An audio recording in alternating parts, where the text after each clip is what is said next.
your source for news in southeastern Ohio, and we're going to start off by looking at Hurricane Ian. I'm joined alongside by forecaster Jacob Van Cleef. Hurricane Ian. Ian is a Category 4 hurricane with 150-mile-per-hour winds. Now, it made landfall in Cayo, and it was 155 miles per hour. Now, currently, Hurricane Ian is sitting just over Punta Gorda, Florida, at 130 miles per hour, still as a Category 4. Now, as we take a look here on the live XRAD itself, you could see that we have Hurricane Ian right here at 130 miles per hour, severely strong, bringing in all those severe winds, bringing in all that storm surge too. It's not a great thing to look at. And another thing is just, this hits a little close to home for me. I was born in Fort Myers, Florida, and to see my hometown kind of get ravaged by a hurricane like this, my hearts go out to the people out there, and hopefully they all stay safe. Now, if we take a look at the future track here, we could see that the official forecast has Hurricane Ian moving across the Sunshine State, not being so sunshine-full, and moving into the Atlantic Sea. Now, once it hits the Atlantic Sea, it's going to move over into the southern part of Georgia, my apologies, southern part of Georgia and into South Carolina. Now, the forecast cone on that itself is a little uncertain, so anywhere within that range it could affect, and that'll also potentially bring rain into our area. I'll talk a lot about that more with my full forecast when I return later in the show. Now, that's all I have for you for your first look at weather. Now back to you, Joe. Thank you, Jacob. And like you said, our thoughts are with all of those being affected by Hurricane Ian right now. The hurricane's eye wall has been described as extremely dangerous. Gloria Pezmino is in Tampa, where Hurricane Ian has already drained waters from the area. It may appear to be calm at some point. You may just be in the eye of the storm, and the backside of that will get very, very nasty. Hurricane Ian packing winds and rains that officials warn will cause catastrophic floods and life-threatening storm surge. That's where we could really see those 12 to 18 feet of storm surge inundation above ground level. That's 3 times as tall as I am. So that's really an unsurvivable circumstance. Ian caused a nationwide blackout in Cuba on Tuesday, and now Florida is dealing with mass power outages. We also have line workers and line men and line women coming from 27.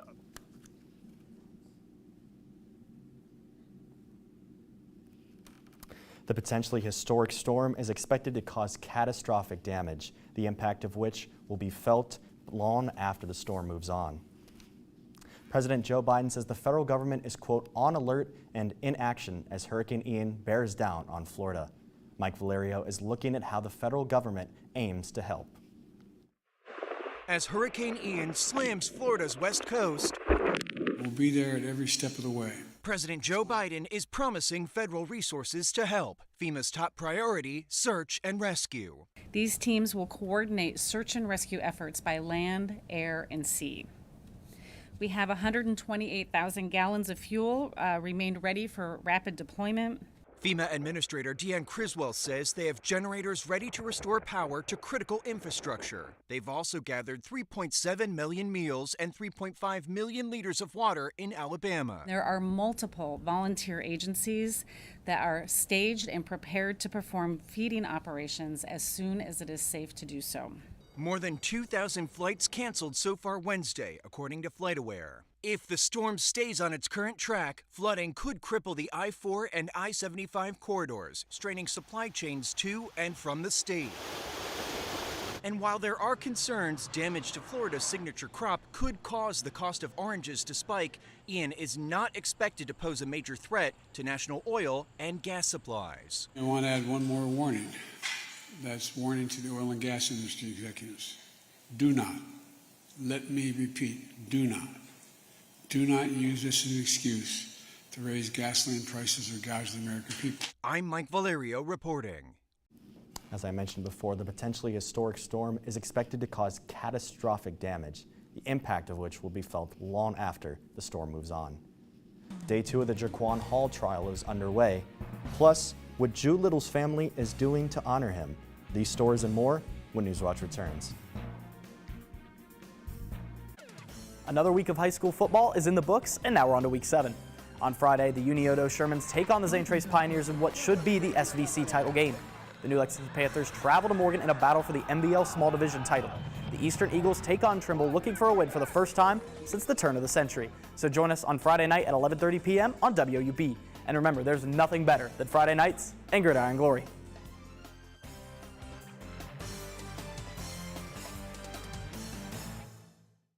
Rising seas. Climate change. A city in peril. There will be no Venice in less than 50 years. A race against time. The lagoon is what protects Venice from further damages. An engineering wonder. These gates slowly rise and hold back the high tide. If Venice changes its course, it can last another 1,000 years. Saving Venice on Nova.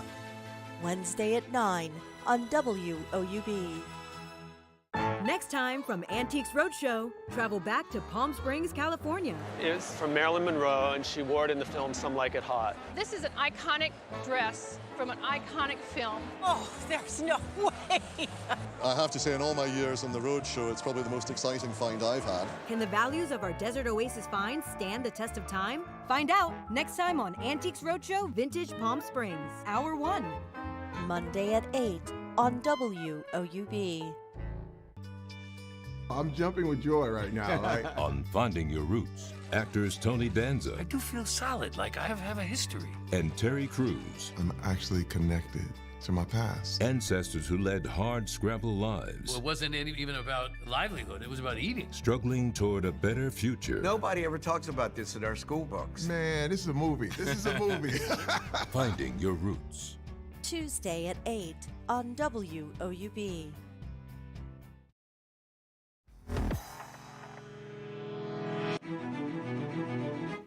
Welcome back to Newswatch.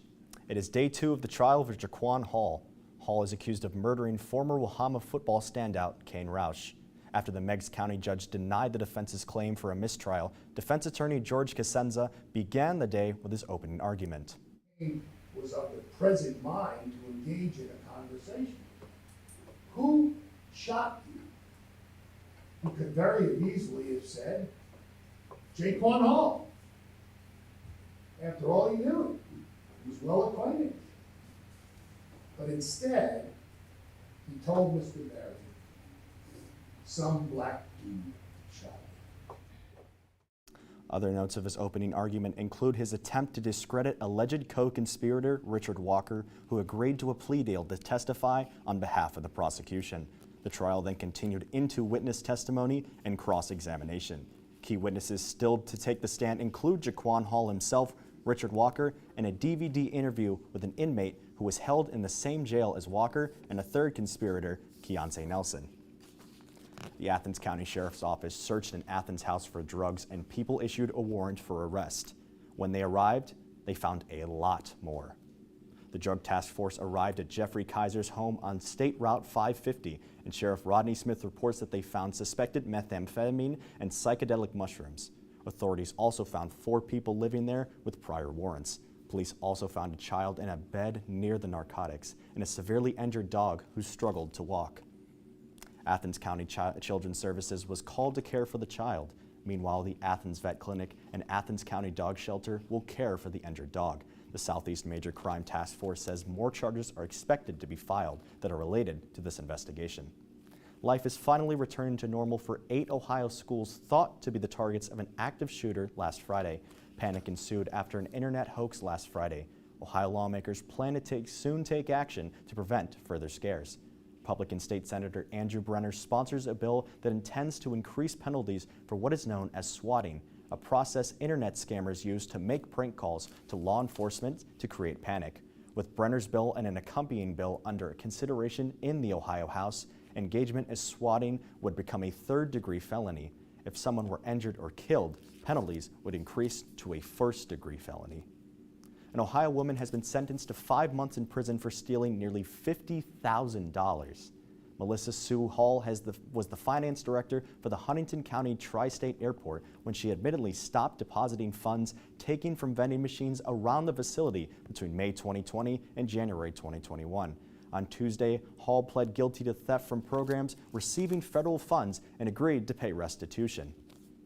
Following the tragic death of a Unioto High School student, a foundation has been created to help kids in Scioto Valley Conference schools.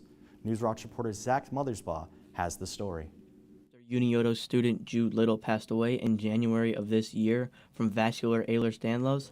His family created the Jude Little Memorial Foundation in honor of him to raise money for scholarships to give to kids in the Scioto Valley Conference. By doing this, we're making impacts on at least 8 kids we know every single year from the SVC. The goal is to raise $8,000 to give a scholarship to one kid in every SVC school. And it's a lot easier to raise that money when they are doing it for someone like Jude. But you have to credit Jude for the kind of person he was. You know, if the community's seen that, you know, the impact that he had in such a short time, it still blows my mind to this day how far he reached. On Sunday, all these people gathered at JC Public Golf Course for a golf outing to raise money for the Jude Little Memorial Foundation. And even though Mike and Aaron Little got a late start, it wasn't hard to fill these spots. It was really early August before we even decided to open up like registration, and so we only had about 6 weeks. People were telling us, "You guys are nuts, it's never going to work." We filled the teams in like 12 days. It was less than 2 weeks. It was insane. So there's going to be people fighting to get into this thing every year. But through all this, the Little family knows that Jude would be opposed to all the attention that he is getting. He just didn't really like having the spotlight on him. So he would definitely be uncomfortable right now. He definitely wouldn't like all this going on, but it's happening. From Newswatch, I'm Zach Mothersbaugh. The Little family also said they plan to take this foundation as far as they can, potentially putting one student all the way through college or trade school. The city of Chillicothe has launched a new digital community engagement platform. The platform, called Engage Chillicothe, provides residents with a central online hub where they can learn about ongoing projects and initiatives, share ideas, discuss proposals, and make their voices heard. The stated goal of the platform is to include the community more often in decision-making processes and increase transparency in these decisions. Residents and stakeholders can use Engage Chillicothe to get informed, ask questions, and provide feedback about city initiatives. The platform is accessible at engage.chillicotheoh.gov. West Virginia Governor Jim Justice says he may not be done with public office. Governor Justice's second term ends in 2024 as the seat of the current Democratic U.S. Senator Joe Manchin opens. Justice was elected to his first term as governor as a Democrat in 2016, but announced he was switching to the Republican Party in 2017. While he says he will not commit to a Senate run, the governor said it is something he is considering. If he runs against Manchin, it could mean a matchup of arguably two of the strongest personalities in West Virginia. A new bill to certify election results is in the works. That story's still ahead. And with Hurricane Ian across the coast of southwest Florida, we could expect some of that rain coming into our area. More on that when Newswatch returns.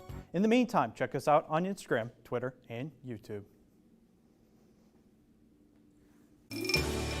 This street drove America toward revolution. This street fueled Western expansion. And this street paved the way for the shopping mall. Take a cross-country road trip on a historic highway. Walk a former Native American road. And hitch a ride on a 200-year-old toll road. 10 streets that changed America. Saturday at 9 on WOUB. I'm jumping with joy right now. On Finding Your Roots, actors Tony Danza. I do feel solid, like I have a history. And Terry Crews. I'm actually connected to my past. Ancestors who led hard, scrabble lives. Well, it wasn't even about livelihood, it was about eating. Struggling toward a better future. Nobody ever talks about this in our school books. Man, this is a movie. This is a movie. Finding Your Roots. Tuesday at 8 on WOUB. Hey, I'm Rick Steves. You know, I don't go anywhere without my passport. And now, thanks to PBS Passport, you can travel with me and watch all 10 seasons of Rick Steves Europe and all my travel specials. This exclusive streaming service is just for our members. Not only can you see all my shows, but you can see thousands of hours of your favorite public television shows. Become a member today and get your passport. Another week of high school football is in the books, and now we're on to week 7. On Friday, the Unioto Shermans take on the St. Trace Pioneers in what should be the SVC title game. The New Lexington Panthers travel to Morgan in a battle for the NBL Small Division title. The Eastern Eagles take on Trimble, looking for a win for the first time since the turn of the century. So join us on Friday night at 11:30 p.m. on WOUB. And remember, there's nothing better than Friday nights and gridiron glory.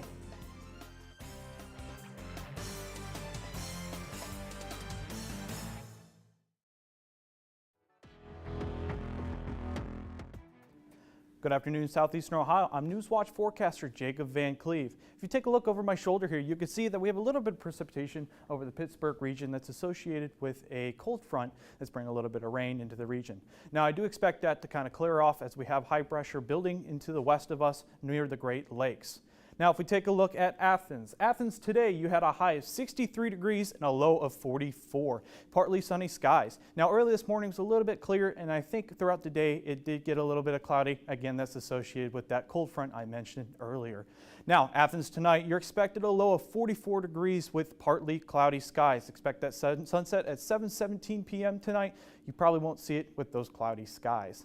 Now, that high pressure system I was talking about over the Great Lakes region, you can see that right here actually over Michigan itself. Now, that is going to kind of sit there and it's going to funnel its way this way here over towards the Appalachian Mountains and kind of steer Hurricane Ian itself towards the across the state of Ohio, or state of Florida, my apologies, and then eventually into South Carolina. Now, Athens tonight. High of 66, low of 42, mostly sunny skies. Now, those beautiful conditions and the fall-like weather isn't expected to continue as we have this high pressure system now moving more eastward, like I mentioned before, and steering Hurricane Ian towards our direction. Now, as we move into the surf analysis of Friday, with the high pressure still moving over to the east, that just leaves this whole region for the remnants of Ian to move into our region.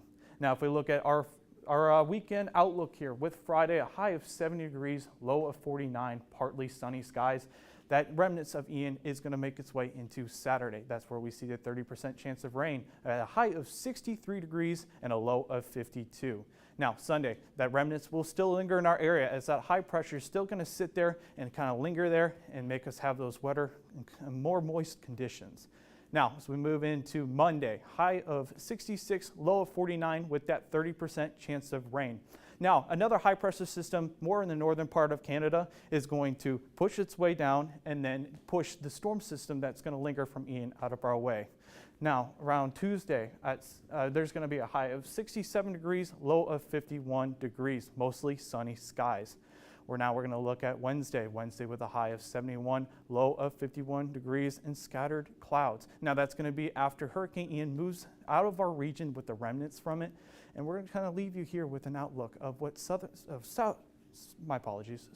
California is going to expect to see that as it moves across the state.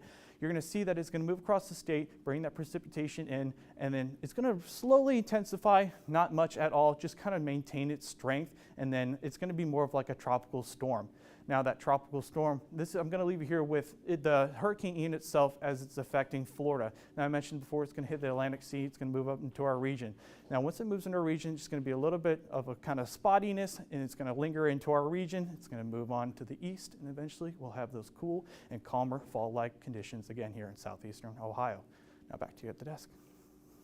Thank you, Jacob. Democratic and Republican lawmakers on Capitol Hill may not agree on much, but many seem to agree that the president-elect is who should become president. A new bipartisan bill would make it harder to overturn a certified presidential election. Amy Kiley has more on this story.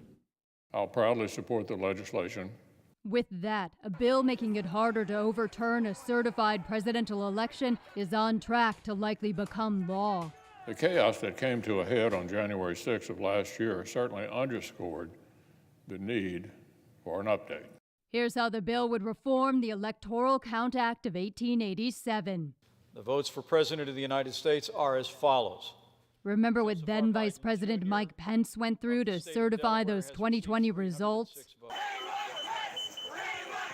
He endured death threats and had to flee for his safety during the Capitol riot on January 6th. That's because then President Donald Trump wanted him to throw out results state Republicans had helped certify. The new bill solidifies what legal experts already say.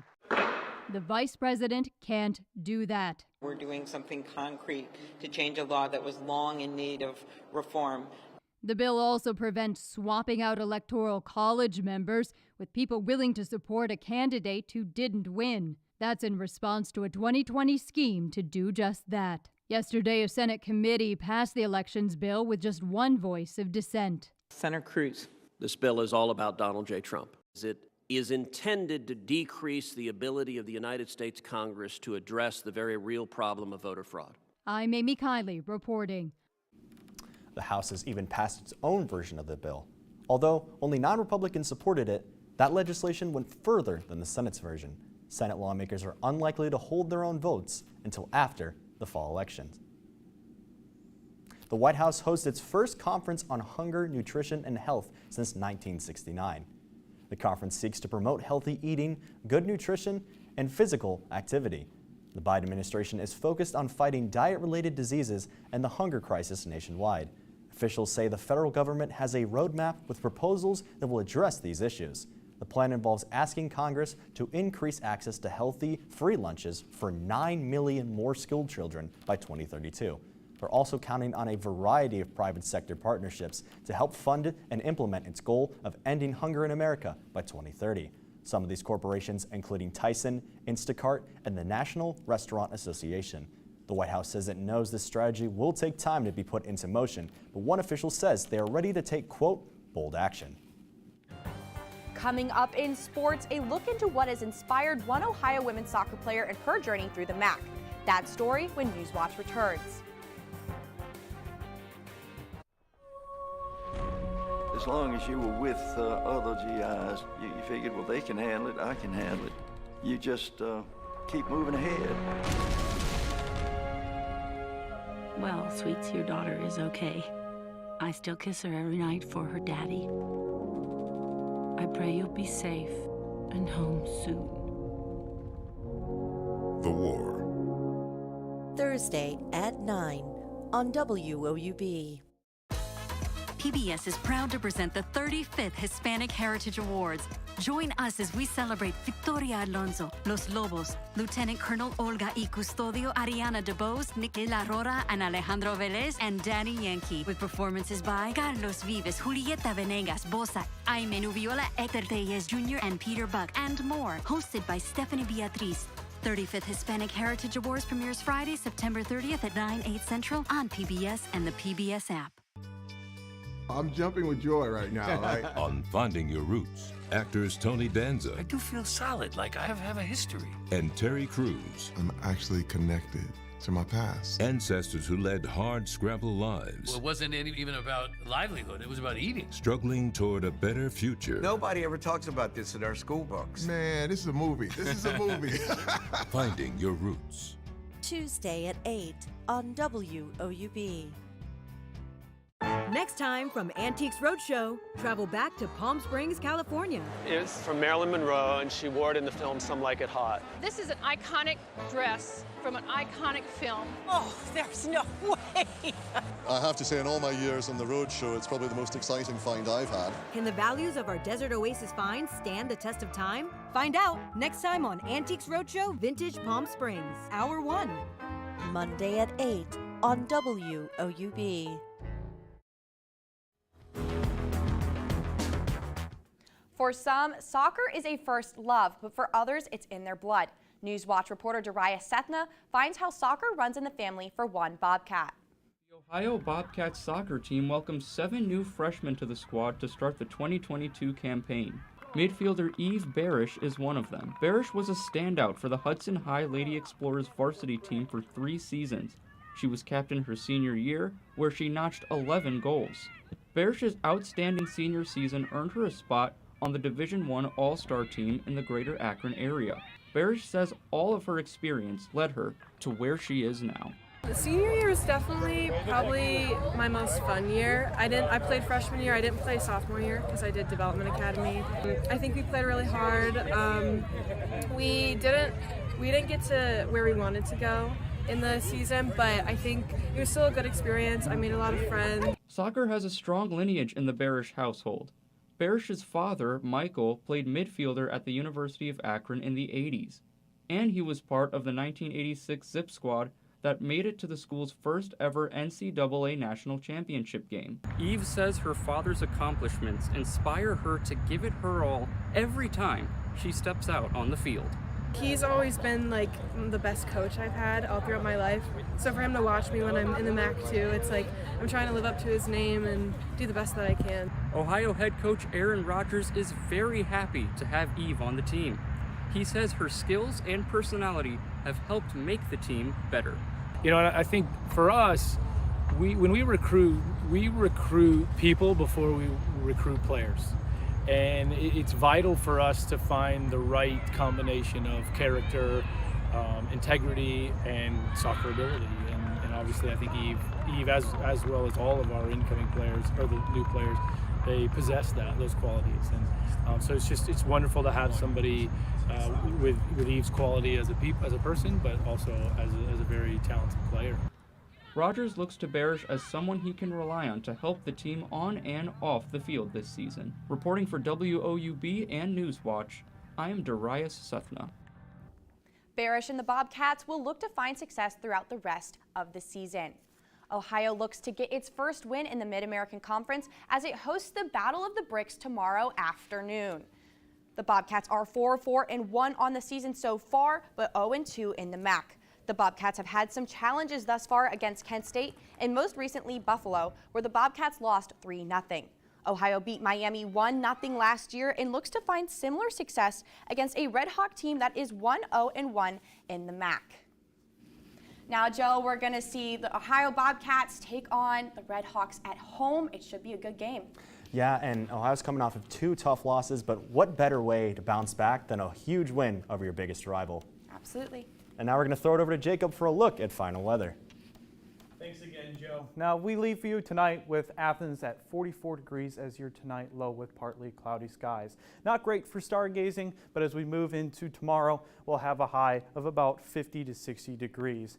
Now, system closed on me, but I'm going to leave you guys with a little bit of information on Hurricane Ian before we leave here. Hurricane Ian is now currently a Category 4 hurricane still with a high of 130 miles per hour winds.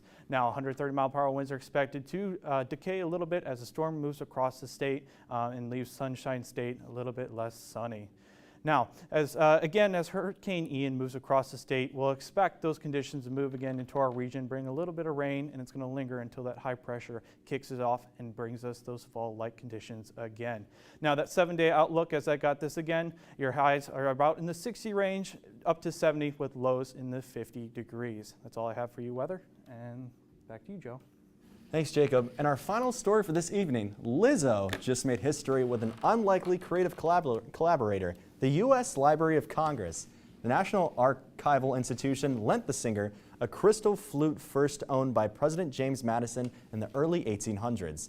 Lizzo tweeted that she became the first person ever to play the crystallic relic. And after 200 years, I'd say it's about dang time.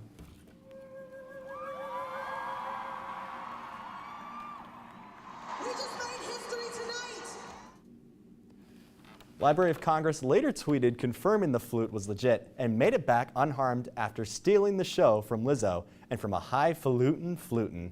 How about that? Going to the Library of Congress to get a flute, that just shows Lizzo really takes her shows to the next level. And that does it for our broadcast this evening. And for all of us here at Newswatch, thanks for watching. I'm Joe Collins. And stay tuned for the PBS NewsHour coming up next. And remember, you can find the latest news anytime at WOUB.org or follow us on social media. For Jacob Van Cleef and Haley Hollinger, we leave you tonight with a live look on Hurricane Ian from the International Space Station. Have a great night.